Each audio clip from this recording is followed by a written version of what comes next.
இது மகிமை நேரம். கிறிஸ்துவுக்குள் மிகவும் பிரியமான மகிமை தொலைக்காட்சி நேயர்களை இந்த மகிமை நேரம் நிகழ்ச்சியின் மூலமாய் சந்திப்பதில் மிக்க மகிழ்ச்சி அடைகிறேன். இந்த நிகழ்ச்சிக்கு உங்களை நான் வாழ்த்துகிறேன், வரவேற்கிறேன். ஆண்டவர் நமக்கு கொடுக்கிறதான இந்த மேலான ஈவுகளுக்காக தேவாதி தேவனை நான் ஸ்தோதரிக்கிறேன்.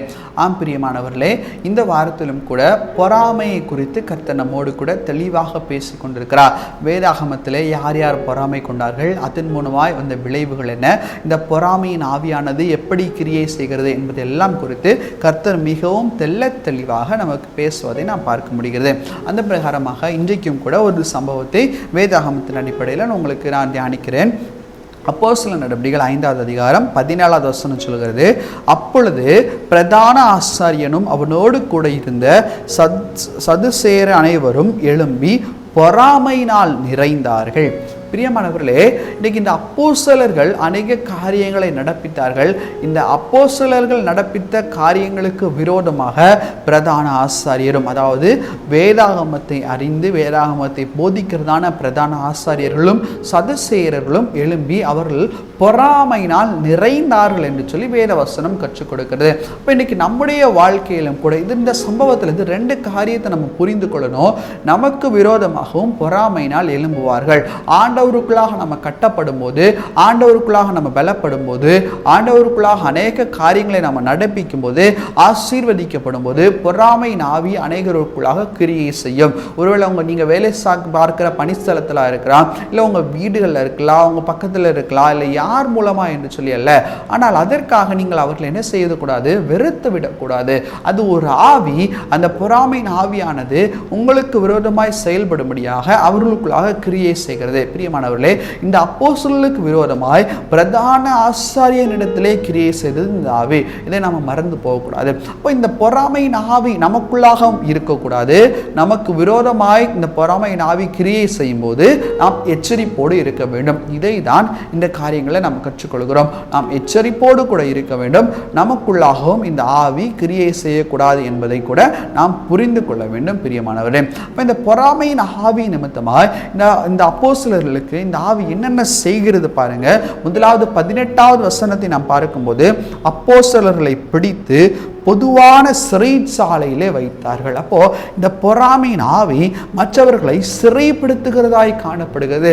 மற்றவர்களுக்கு விரோதமாய் கொடுமையான காரியங்களை, மற்றவர்களுக்கு விரோதமாய் தீமையான காரியங்களை இழைத்து அவர்களை சிறைப்படுத்துகிறதாய் இந்த பொறாமையின் ஆவி கிரியை செய்கிறதை வேதத்தில் நாம் வாசிக்க முடியும். பிரியமானவர்களே, நாம் ஒரு நிமிஷம் யோசிச்சு பார்ப்போம். மற்றவர்களுக்கு விரோதமாய் நாம் செய்கிறதான காரியங்கள் இந்த பொறாமை நிமித்தமா என்பதை நாம் சிந்தித்து பார்த்து நாம் செயலாற்ற வேண்டும். 2வது நாம் பார்க்கும்போது இந்த பொறாமை ஆவி என்ன செய்கிறது, 33வது வசனம், அப்போஸ்தலர் நடபடிகள் 5வது அதிகாரம் 33வது வசனம் சொல்கிறது, அவர்கள் அதை கேட்ட பொழுது மூர்க்க குடம் அடைந்து அவர்களை கொலை செய்யும்படி யோசனை செய்தார்கள். அப்போ ஒரு கொலைக்கு நேராக மற்றவர்களுக்கு விரோதமாய் தீங்கு அவருடைய கைகளை மற்ற விரோதமாய் செயல்படும்படியாக அவர்களுக்குள்ளாக இருக்கிறதான இந்த பொறாமையின் ஆவிதான் கிரியை செய்கிறது. யோசித்து பாருங்க, இன்னைக்கு நமக்குள்ளாக எப்படிப்பட்டதான ஆவி இருக்கிறது, நமக்குள்ளாக எப்படிப்பட்டதான ஆவி கிரியை செய்து கொண்டிருக்கிறது. சமாதானத்தின் ஆவி, அன்பின் ஆவி, சாந்தத்தின் ஆவி கிரியை செய்கிறதா, இல்லை பொறாமையின் ஆவி கிரியை செய்கிறதா யோசித்து பார்க்க வேண்டும். 3வதாக நாம் பார்க்கும்போது, அப்பொழுது 40வது வசனம், அப்பொழுது அவர்கள் அவனுடைய யோசனைக்கு உடன்பட்டு அப்போஸ்தலரை வரவழைத்து அடித்து இயேசுவின் நாமத்தை பேசக்கூடாது என்று கட்டளையிட்டது. முதலாவது பார்க்கிறோம், அவர்களை அடித்தார்கள். ஒரு எப்படிப்பட்டதான ஒரு காரியம், அவர்களை அடிக்கிறார்கள் என்று சொன்னால் ஒரு விரோதமாக எழும்புகிறதான ஒரு காரியம். 4வது நாம் பார்க்கிறோம், அவர்கள் பேசக்கூடாது என்று கட்டளையிட்டு. அப்போ இந்த பொறாமையின் ஆவி ஆண்டவருடைய காரியங்களை செய்யக்கூடாது என்று சொல்லி ஒரு தடை செய்கிறது. அப்போ இதெல்லாம் நம்ம வாழ்க்கையில் வரும். இந்த யாரிடத்திலாவது பொறாமையின் ஆவி கிரியை செய்கிறது என்று சொன்னால் நாம் கூட இந்த காரியங்களை நாம் அனுபவிக்க நேரிடும். நமக்கு விரோதமாக எழும்புவார்கள், நம்மை கொலை செய்யும்படி கூட எத்தனம் பண்ணுவார்கள், நமக்கு துன்புறுத்தலை கொடுப்பார்கள், நமக்கு அநேக தடைகளை செய்வார்கள். ஆனால் இந்த தடைகள் எல்லாவற்றிலும் நாம் என்ன செய்ய வேண்டும்? ஒருபோதும் துவண்டு போய்விடக்கூடாது. ஒரு வேலையில் இது இப்படிப்பட்டதான காரியங்கள் நடக்குமானா ஆண்டவர் உங்களுக்கு அந்த வேலைகளை நியமித்திருக்கிறார். அப்போ அந்த வேலைகளில் இப்படிப்பட்டதான சம்பவங்கள் நடக்கும்போது நம்ம நிதானித்து அறிந்து ஆண்டவருக்குள்ளாக இன்னும் ஆழமாய் நாம் கட்டப்பட வேண்டுமே தவிர அதை விட்டு வழி விலகி நாம் போய்விடக்கூடாது. இதேதான் வசனம் நமக்கு தெளிவாய் சொல்கிறது. நான் உலகத்தை ஜெயித்தேன். உலகத்தில் உபத்திரவம் இருந்தாலும் ஆண்டவர் உலகத்தை ஜெயித்தார். இந்த பொறாமையின் ஆவி நிமித்தமாய் உங்களுக்கு விரோதமாய் அநேகர் எழும்பினாலும் கூட ஆண்டவர் உங்களுக்கு ஒரு முன்மாதிரியை வைத்து போயிருக்கிறார். அவர் உலகத்தை ஜெயித்தது போல நாமும் கூட உலகத்தை ஜெயிக்க வேண்டும். எப்படியாக?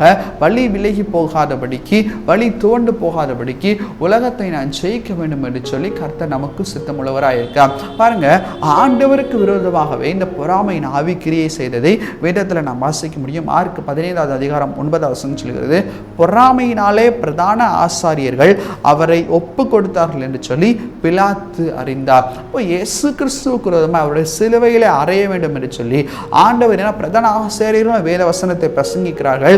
இயேசப்பாவும் வேத வசனத்தை பிரசங்கிக்கிறார். ஆனால் இந்த வசனமானது, இவர் பேசுகிற வசனமானது, அது ஆவியாயும் உண்மையாயும் இருக்கிறது. அது அற்புதங்களை செய்கிறது, காரியங்களை நடப்பிக்கிறது. அப்போ இந்த வார்த்தைகள் ஆண்டவருக்கு விரோதமாய் செயல்பட வேண்டும் என்று சொல்லி இந்த பிரதான ஆசாரியர்கள் பொறாமையினால் நிரப்பப்படுகிறார். இப்போ கர்த்தருக்கு விரோதமாகவே இந்த பொறாமையின் ஆவியானது கிரியை செய்கிறது என்று சொன்னால் நீங்களும் நானும் எம்மாத்திரம் யோசிச்சு பாருங்க. ஆண்டவர் ஆனால் அந்த காரியத்தில் பார்க்கிறோம், பிதாத்துவின் சித்தம் நிறைவேறாமல் பிதாவின் சித்தம் அந்த இடத்துல நிறைவேறியது. கிறிஸ்துவுக்குள் பிரியமானவர்களே, இன்றைக்கி கர்த்தருக்குள்ளாக நாம் இருக்கும்போது அவருடைய சித்தத்தை நிறைவேற்ற நாம் பாதுகாத்து கொள்ள வேண்டும். அவருடைய சித்தத்தை நிறைவேற்றும்படியாக நாமே காத்து கொள்ள வேண்டும். நாம் தூரமாய் போகாதபடிக்கு, ஆண்டவருடைய வழியை விட்டு விலகி போகாதபடிக்கு ஆண்டவருடைய சித்தத்திற்குள்ளாக நாமே ஒப்பு கொடுப்போம் என்று சொன்னால் இந்த பொறாமையின் ஆவியானது நமக்குள்ளாக ஒருபோதும் கிரியை செய்தாது. இன்னைக்கு நம்ம எப்படி இருக்கிறோம் யோசிச்சு பாருங்க. இந்த அப்போஸ்தலருக்கு விரோதமாக எழும்பின இந்த பிரதான ஆசாரியர்களைப் போல அவர்கள் பிரதான ஆசாரியர்கள், ஆனால் அவர்களே கொலை உணர்வு கொண்டவர்களாய் அவர்களை அடிக்கிறார்கள், துன்புறுத்துகிறார்கள், சிறையில் வைக்கிறார்கள், அவர்கள் தடை செய்கிறார்கள். கர்த்தருக்கு விரோதமாய் கர்த்தருடைய காரியங்களை பேசக்கூடாது என்று சொல்லி தடை செய்கிறார்கள். இன்னைக்கு நம்முடைய வாழ்க்கையில் ஒருவேளை இப்படிப்பட்டதான காரியங்கள், இப்படிப்பட்டதான சம்பவங்கள் நடக்குமானால் நாம் திடன் கொள்ள வேண்டும். நாம மற்றவர்களுக்கு விரோதமாக இப்படிப்பட்டதான காரியங்களை நடப்பிக்காதபடிக்கு நாமே காத்து கொள்ள வேண்டும். அதைதான் கர்த்தர் எதிர்பார்க்கிறார். அப்படிப்பட்டதான வாழ்க்கை வாழ நாமே கர்த்தருடைய சமூகத்தில் ஒப்பு கொடுப்போம். கண்களை மூடி நாம் ஜெபிப்போம்.